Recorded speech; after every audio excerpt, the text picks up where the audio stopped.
Which country is actually the best at sports? We went through Olympic data and the 20 biggest international sports leagues to find out, and the answer genuinely surprised us. So the obvious place to start is with the Olympics, and today we're going to look at gold medals only from the last 6 games, both summer and winter, stretching back to Rio in 2016. And with the Milan Cortina Games having taken place just recently, why not start there by looking at the 15 highest performing countries in the last 3 Winter Olympic Games, where the big bad bullies of China and the USA don't perform as well as you might think. And despite Eileen Gu representing China and not the USA where she was born and raised, China almost didn't make the graph and are way down in 10th place behind the US, Canada, and 8 European nations whose combined total population is only a 1/7 of China's. But what's even more interesting is that the USA has been beaten by not one, but 2 different countries. The first one you probably know, with their tiny 5.5 million population, meaning they have 8.5 gold medals per million people over the last decade, it is of course Norway. For the USA to match that, they would need 2,900 golds and China would need 12,000. However, let's not get too carried away just yet, because 80% of those 48 medals were all for the same sport of cross-country skiing, or a variation of it, one of which is even called the Nordic Combine. So they can take their lack of sunlight and incredibly well-funded public services and sit back down. But have you managed to guess the second country that's ahead of the US? Because with a much more even spread across 6 different sports, Germany also beat the USA. And even if you apply their cheat metric of total medals, Germany still wins by 1, with 77 to 76.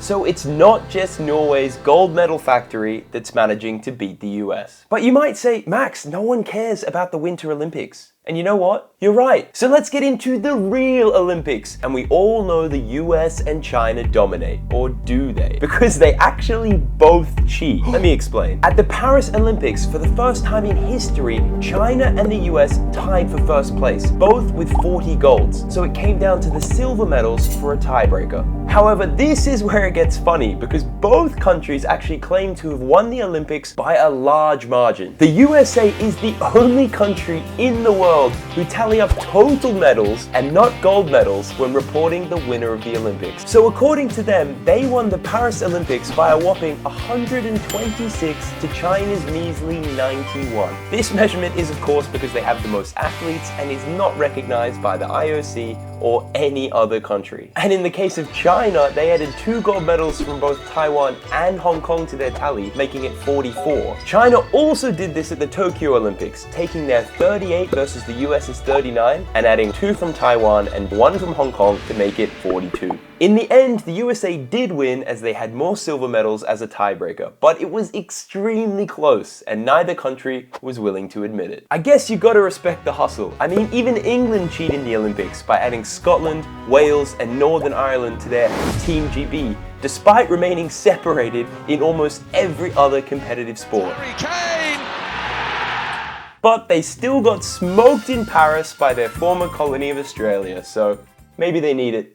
And after Rio, Tokyo, and Paris, the Americans find themselves clearly out in front with 125 golds, followed by China on 104. No surprises there. But if we want to find out where you're most likely to raise a gold medalist, we need to look at the per capita data. And that leaves us with 2 clear winners, the Netherlands and Australia, both with more than 1.5 gold medals per million people. So there might be something to building a society where cycling is your main form of transport, and there are strong labor laws to protect your after-work hours. Equally, a country with great weather where you're encouraged to compete in running and swimming from a young age works pretty well too. So let's combine all 6 Olympics and put the total golds and per capita golds side by side. So despite only picking up 8 gold medals in the last 3 Summer Olympics, Norway still easily tops the chart, with long distance skiing making up 68% of their medals. So if you're hell-bent on raising a Winter Olympic gold medalist, move to Norway. But I don't think most of us are. So let's look at the next 5 best performing countries to see who's got the largest range of different sports from which they've produced world champions. The mountain cheese people, Switzerland and Austria, are also very winter focused, with only around 5 sport types each and 4 summer golds between them. And they've done it by 0.05 of a second! So if you want to raise a champion there, you better be able to afford a house on the slopes. The Netherlands has a much more respectable 9 sports, and also the most even split between summer and winter, with a much more reasonable cost of living and quite relaxed drug laws. Sweden trumps them with 12, but is once again quite winter focused, although I have no idea how they won a gold medal in beach volleyball. And would you believe it, Sweden get it done in straight sets. And finally, Australia has gold medals from a whopping 15 different sports. They are almost entirely summer focused, although the private school kids with holiday houses in the Alps came out strong in Milan, picking up 3 gold medals for the first time ever in a winter game.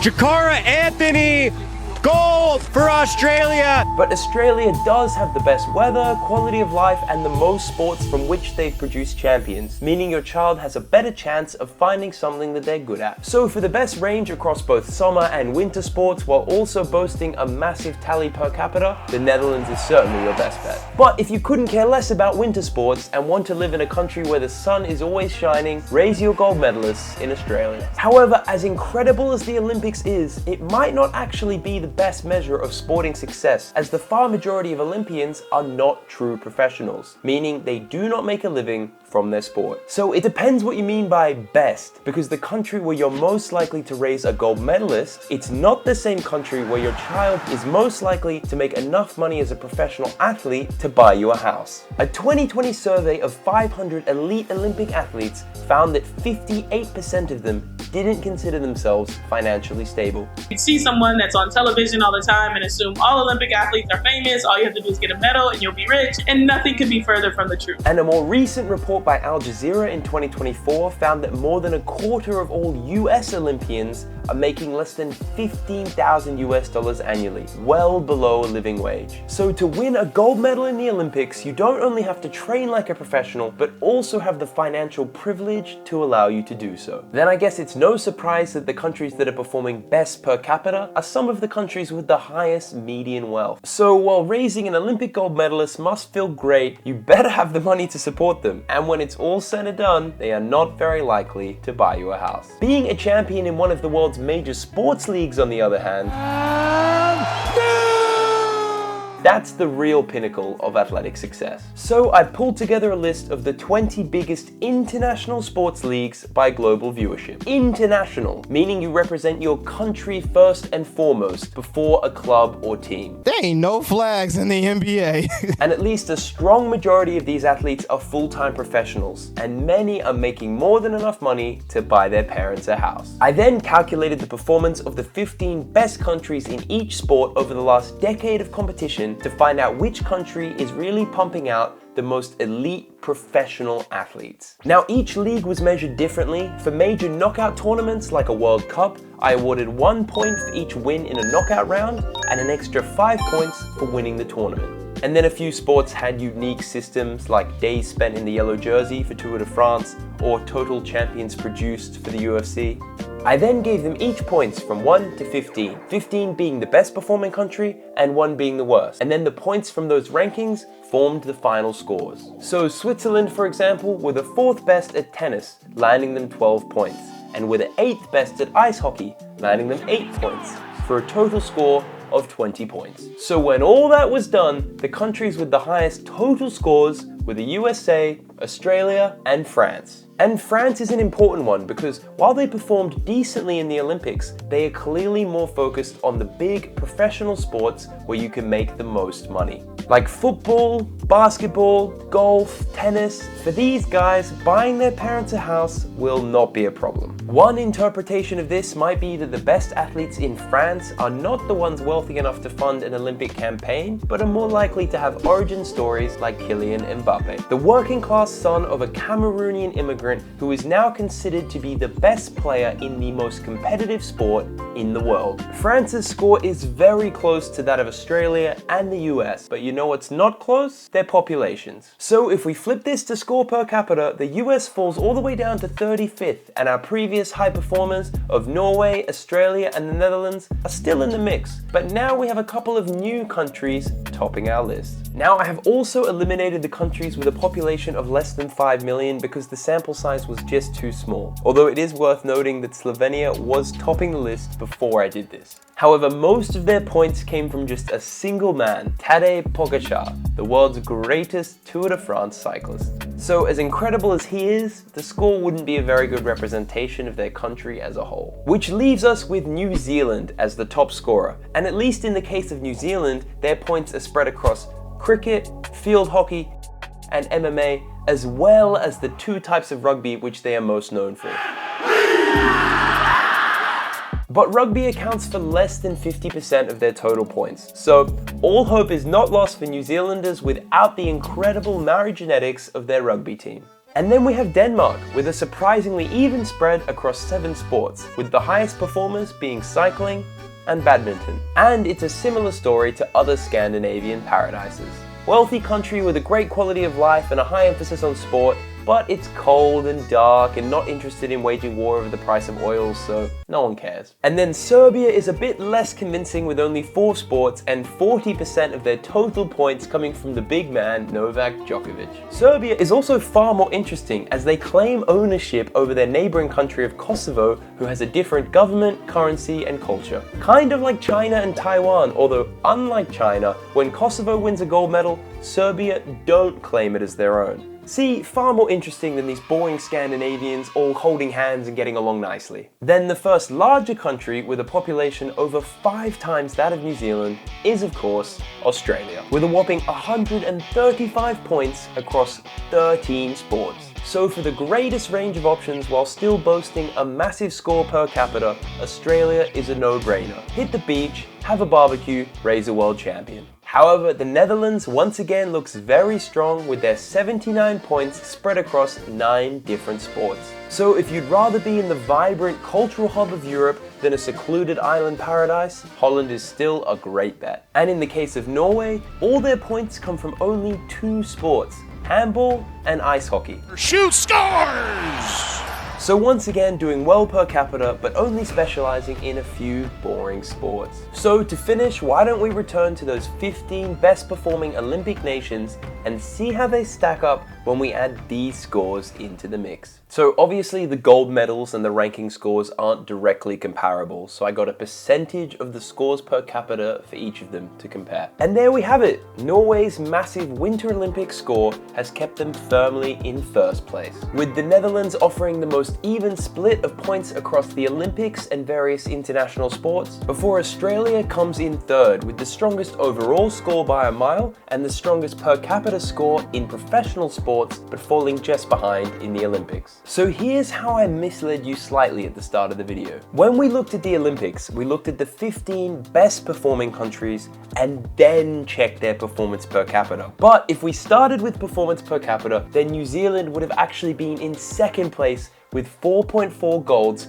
per million people, which means 1 gold medal per 226,000 people compared to Norway's gold medal for every 70,000. Although New Zealand offering a far wider range of sports and outperforming Norway in professional sports. Meaning that while Norway offers you a higher chance of Olympic gold, New Zealand is actually your best bet for getting your champion child to buy you a house.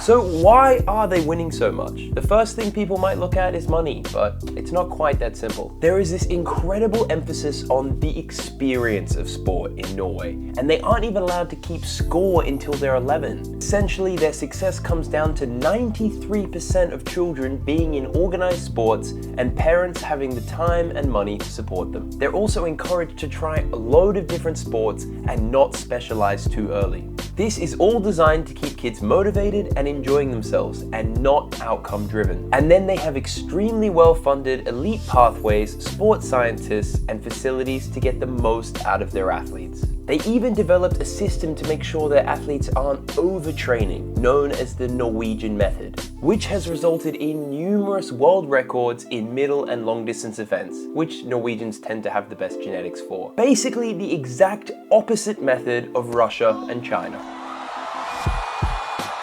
So to come back to the question that I raised at the start of the video, if you're looking to raise a world champion, go with Norway for the best chance at Olympic gold, New Zealand to raise a pro athlete who will buy you a house, the Netherlands if you want to live in a larger country that's not isolated from the world, and Australia for the widest range of sports, best performance of the larger countries, and the best weather by far. But what do you think? Are these the best countries at sports? Or have I gotten it all wrong and there's a super sporting country that I've somehow missed? Let me know in the comments. Also, please subscribe for more videos and let me know what you want to see me make in the future. Until next time, cheers.